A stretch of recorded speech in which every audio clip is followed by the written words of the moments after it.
Hi everybody, it's Will here from Arcane Worlds and welcome to the 5th devlog of our insect survival simulator game For The Hive.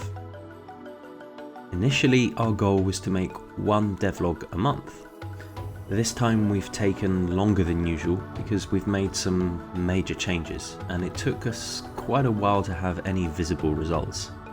We try to show you only the cool stuff. Just understand that game development is full of boring tasks, failures and frustration. However, there is a lot of excitement and joy, and so we're excited to show you our progress today. We've improved the visuals of the game with better lighting and fog effects, better sky and clouds, and better models and textures.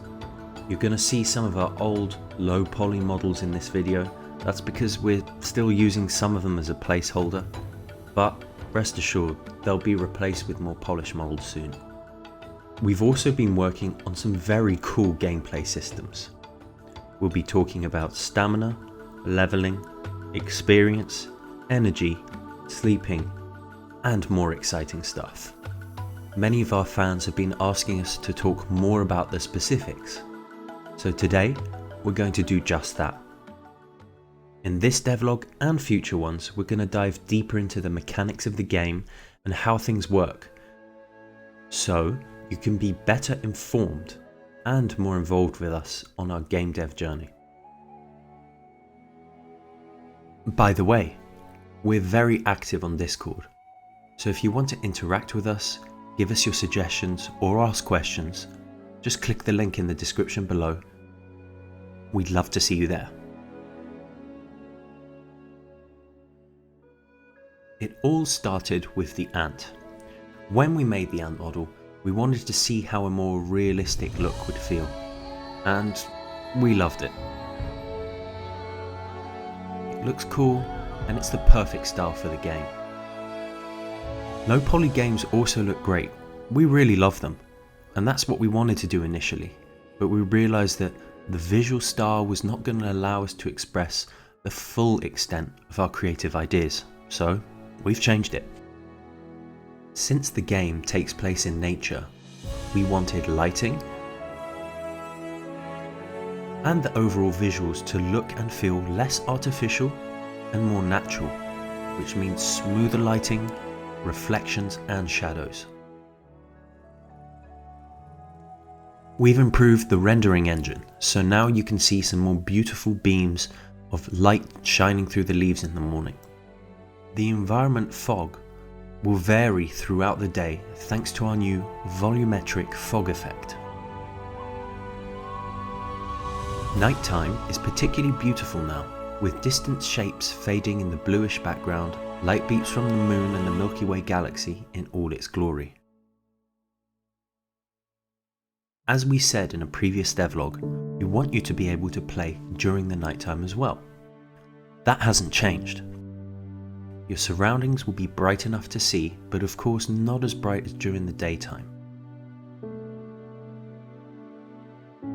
We now have a more realistic sky, with fluffier clouds that are animated and that can cast a shadow on the ground. The sky is now fully dynamic. Cloud density, speed, colour will change throughout the day, and the colour of sky also changes with some nice atmospheric scattering added on top. Soon we'll be adding rain and snow effects, which will make full use of these upgrades.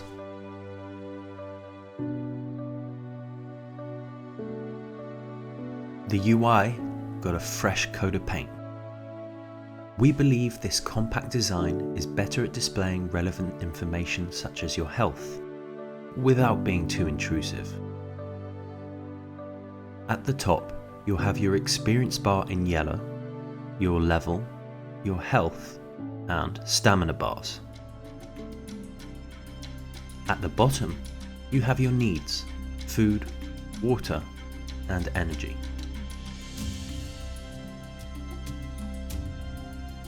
The bars are animated. For example, your health bar will display the damage taken in a brighter colour before collapsing to the actual value. We'll now talk about the various gameplay systems that display their information on the UI. Let's start with the experience and leveling. As you achieve your various goals, your character will gain experience and eventually you'll level up. For now, the only way to gain experience is by killing enemies. In the future version of the game, there will be other ways such as completing missions, hitting milestones, and more. Leveling up in RPG games is a special moment that should be celebrated. So we're reinforcing the event by playing sound effects displaying a level up banner on the UI. We'll also display visual effects on your character. Your experience bar at the top left of the screen will give you feedback on how close or far you are from leveling up. It will also display the most recent experience points you gained for a few seconds. Once you've leveled up, your character gets ability points that you can invest towards unlocking special abilities and raising your stats. This will obviously make your character stronger, faster, and more powerful.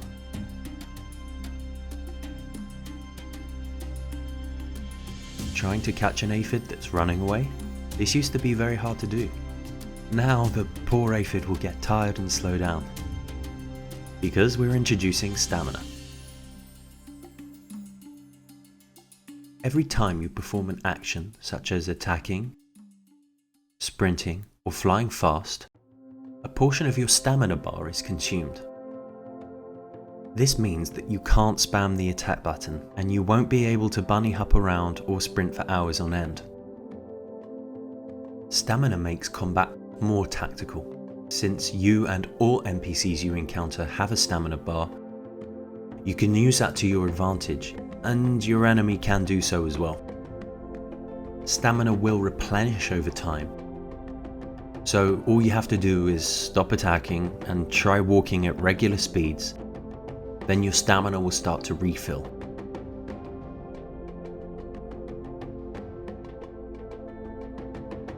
Energy is spent at a fixed rate no matter what you do, and when it's depleted, you'll receive some penalties to your stats and movement speed. We are planning to add some activities that will consume a portion of your energy bar. We'll be talking about this more in the future. To replenish your energy, you'll need to find a safe spot and sleep. Sleeping will make time fast forward and restore your health and stamina, and obviously your energy.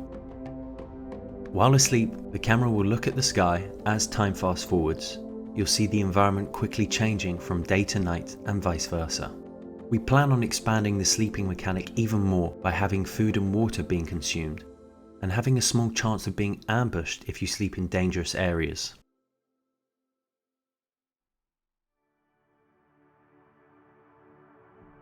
In the real world, insects have size differences, so we wanted that to happen in For The Hive. Allowing our characters to be bigger or smaller presented a lot of technical challenges that we had to solve. It was important to allow bigger insects to interact with smaller insects, so we had to make hitboxes and other features that scale well with different sizes. Now that the technical aspects are taken care of, we will make size more useful for gameplay. To grow in size, you have to keep a healthy diet, stay hydrated, and sleep well. If you keep doing these three things, your size will increase. However, if you don't, your size will stagnate or maybe even decrease.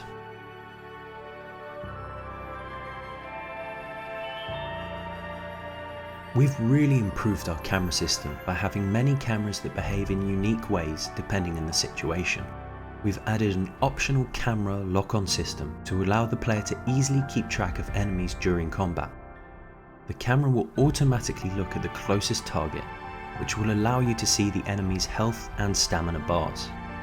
As we've already shown you, you've seen the sleeping camera, which looks at the sky and then comes back to the player. We've also made improvements to our third-person camera. Now, it's able to avoid walls and has a smoother motion overall. It's not perfect, but we do plan to improve it even more. The world is going to have multiple biomes, each with their own unique features, plants, and insect species. The first biome that we're making is the forest biome.